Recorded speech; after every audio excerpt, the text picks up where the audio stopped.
एक बार एक जंगल के निकट दो राजाओं के बीच घोर युद्ध हुआ। एक जीता, दूसरा हारा। सेनाएं अपने नगरों को लौट गई। बस सेना का एक ढोल पीछे रह गया। उस ढोल को बजाकर सेना के साथ गए भांड व चारण रात को वीरता की कहानियां सुनाते थे। युद्ध के बाद एक दिन आंधी आई। आंधी के जोर में वह ढोल लुढ़कता पुढ़कता एक सूखे पेड़ के पास जाकर टिक गया। उस पेड़ की सूखी टहनियां ढोल से इस तरह से सट गई थी कि तेज हवा चलते ही ढोल पर टकरा जाती थी और ढमाढम ढमाढम की गुंजायमान आवाज होती। एक सियार उस क्षेत्र में घूमता था। उसने ढोल की आवाज सुनी। वह बड़ा भयभीत हुआ। ऐसी अजीब आवाज बोलते पहले उसने किसी जानवर को नहीं सुना था। वह सोचने लगा कि यह कैसा जानवर है जो ऐसी जोरदार बोली बोलता है। ढमाढम। सियार छिपकर ढोल को देखता रहता, यह जानने के लिए कि यह जीव उड़ने वाला है या चार टांगों पर दौड़ने वाला। एक दिन सियार झाड़ी के पीछे छुपकर ढोल पर नजर रखे था। तभी पेड़ से नीचे उतरती हुई एक गिलहरी कूदकर ढोल पर उतरी। हल्की सी ढम की आवाज भी हुई।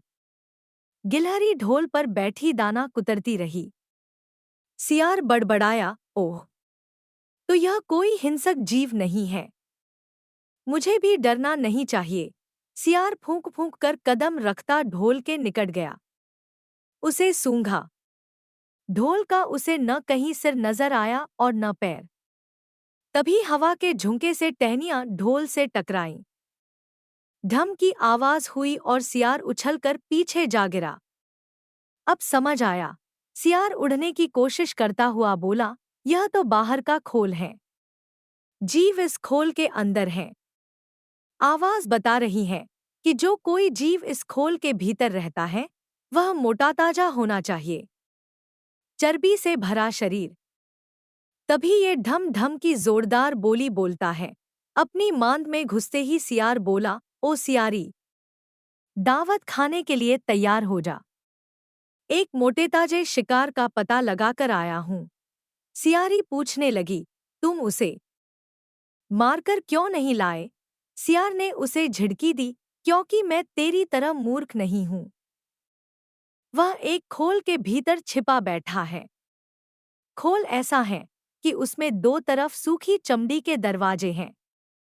मैं एक तरफ से हाथ डाल उसे पकड़ने की कोशिश करता तो वह दूसरे दरवाजे से न भाग जाता। चांद निकलने पर दोनों ढोल की ओर गए।